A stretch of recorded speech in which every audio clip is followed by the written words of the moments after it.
mis quizá más antiguos amigos en el sector bancario, mi querido Héctor Grisi. Es que es presidente, director, tienes como 14 cargos. No, Son más, como títulos nobiliarios ahí en Santander, ¿no? Hombre, David, es un gusto, como siempre, estar contigo. ¿Cómo está el banco? ¿En qué momento llega el banco en además, el cambio de presidencia en un momento políticamente correcto, por decirlo de alguna manera, ¿no? Fíjate que vamos muy bien, ¿no? Llegamos con una nueva estructura, como sabes, le empezamos a dar un cambio al banco de la manera como operábamos, nos fuimos a un negocio más centrado en el cliente, antes éramos mucho más orientados al producto y nos ha dado muy buenos resultados, ¿no? Hoy tenemos una infraestructura mucho más balanceada en lo que hacemos, en el sentido de que tenemos mucho más clientes individuales que no teníamos, con un brazo muy fuerte de corporativo, que siempre ha sido, pues yo te diría, la columna vertebral de nuestro banco, ¿no? O sea, al final hoy tenemos un balance mucho más adecuado, funcionando bien y contentos, ¿no? Acabamos con números que nos sentimos, la verdad, muy orgullosos, 9,5 millones de clientes activos, que son los que operan. Activos para nosotros son los clientes que operan por lo menos con el banco una vez al mes. Y con ya 4,3 millones, yo te diría que al final de este mes deberemos agarrar con arriba de 4,5 millones de clientes digitales. Entonces, bien, yo te diría que nos sentimos bien. ¿Cómo ha transitado la gente de la banca tradicional, de la banca de sucursales, de la banca de oficinas, a la banca digital? O sea, ¿cómo ha sido el camino en el caso de ustedes en Santander? Fíjate que, mira, nosotros hablábamos y siempre hemos tratado de decir, oye, bueno, es que tenemos clientes digitales. Al final, yo te diría, si tú ves el comportamiento del cliente, cliente es omnicanal. Porque un cliente que realmente eres su banco número uno, con el que opera todos los días, con el que maneja su nómina, con el que hace sus pagos, con el que tiene sus tarjetas de crédito y probablemente la nómina y la hipoteca, es un cliente que utiliza todos los canales. O sea, utiliza mucho el canal digital, pero también de repente tiene que hacer cosas a las sucursales y usa el call center para determinadas cosas. Entonces, yo te diría que un cliente que consideras tu verdadero cliente, tu cliente realmente leal, es un cliente omnicanal.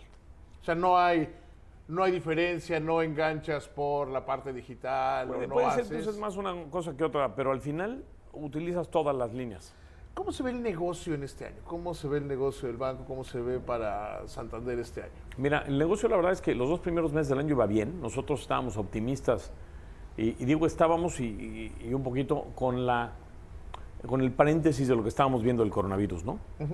Entonces, seguimos optimistas, sentimos que el país todavía tiene para dónde crecer, la penetración bancaria no ha tenido donde tiene que llegar, entonces hay muchas oportunidades, pero por el otro lado viene este asunto del coronavirus y yo creo que nos da un punto de certidumbre ahí que no nos deja del todo tranquilos, porque mientras no tengamos certidumbre de qué sucede aquí, los mercados van a tener una volatilidad brutal y la gente va a estar muy pesimista en cuanto a las decisiones que tiene que tomar con respecto a créditos, ¿Cómo transitar inversiones, esta volatilidad? Porque mira, hemos vivido miles de crisis, quizá me centro en la más reciente. Pues un día dijeron, no, quebró Lehman Brothers, quiebra el sistema financiero de los Estados Unidos, algunos otros, arreglémoslo. Luego a México se le sumó a la influenza. Pero se sabía el problema. Hoy no podemos saber ni cómo se va a expandir, ni cuánto tiempo va a durar, ni qué medidas van a tener, y ni en qué momento las toma en el gobierno. ¿Cómo transitar por esta parte? Mira, yo te diría, me conoces desde hace años, llevo 34 años en el sistema financiero, yo pensé que ya había vivido todo, ¿no? Yo también, pero surgen unas nuevas siempre. Y te encuentras una nueva que aparte tiene ese ingrediente que comentas, ¿no? Que, ojo, y te interrumpo, que no se parece a las anteriores. No. O sea, no se parece. No, porque yo te diría, oye, pues podemos tener una situación parcial. No, aquí sí, o sea, no es la crisis rusa, no es la crisis argentina, no es un tema que detona, no es la caída de las hipotecas en Estados Unidos. Aquí es un tema global. Mira, es lo que me preguntaban, oye, el petróleo. El petróleo, a ver, esto es un negocio. Y al final los rusos y los el tema del petróleo, según yo, se puede arreglar ahorita mientras estamos hablando. Exactamente. Lo van a arreglar en 15 minutos. minutos. Este sí es una duda importante. La verdad es que, a ver, esta es la primera vez que nos enfrentamos a un tipo de cosa de estas. Yo creo que los países mismos, a ver, si tú ves las declaraciones un poquito de Trump ayer y lo que están haciendo, la verdad es que de repente dices, a ver, pues si no conjuga una cosa con lo que están haciendo. Entonces, yo creo que tenemos una estructura, un ingrediente de incertidumbre tan brutal que va a ser muy difícil, yo te diría, por lo menos en el muy corto plazo, saber qué va a pasar. O sea, yo no veo que tengamos una solución en la próxima semana y media, no va a ser así. ¿No? Yo creo que vamos a tardar un poquito más de tiempo. Tal vez vamos a aprender a vivir con ello, los mercados tengan cierta estabilidad, pero va a ser un trabajo muy importante que tengamos que hacer todos los jugadores del mercado. Porque depende qué mercado sea el afectado. O sea, diríamos, si México está con incertidumbre, pero no tiene un problema de salud.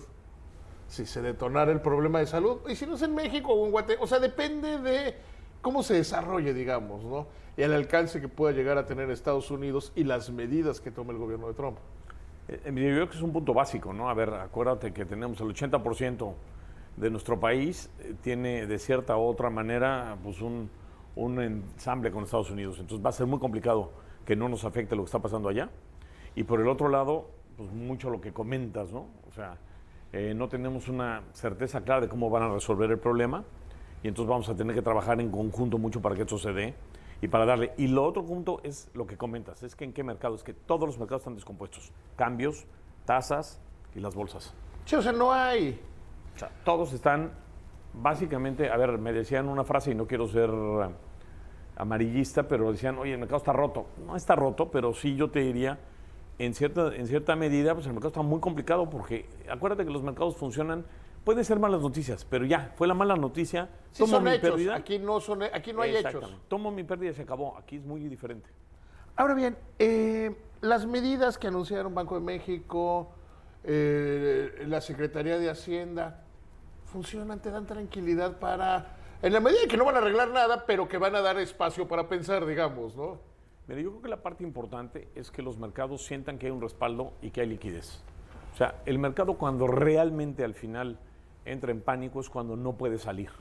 Entonces, yo creo que las medidas de hoy son positivas en el sentido de que te dan liquidez en el mercado para que fluyan las entradas y salidas. Acuérdate que, mira, muchas de estas no son provocadas, muchas de estas, me refiero a que no son provocadas porque un portafolio manager quiera salir, sino son provocadas porque los fondos tienen salidas, Claro. los fondos tienen que hacer liquidez. Entonces, ¿a dónde se van? Normalmente van al mercado más líquido. ¿Cuál es el mercado más líquido de mercados emergentes? México. Entonces, por eso tú ves que entre más feo se pone México, se pone más feo. En el principio, se pone mejor, más rápido. Pero incluso hay un dato. El momento más feo en días malos, como el de hoy, sale cerca de las 3, 4, 5 de la mañana, donde no hay operaciones en México y tiende a corregirse en el transcurso del día, Exactamente. incluso sin la operación de hoy, ¿eh?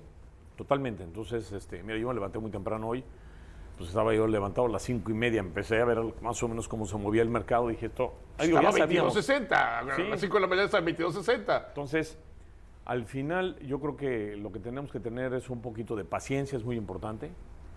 Yo creo que tenemos que mantener la mente fría para tomar decisiones adecuadas, porque si la gente empieza a tomar malas decisiones cuando sale a comprar dólares en precios que no debe, sale a vender posiciones cuando no debe.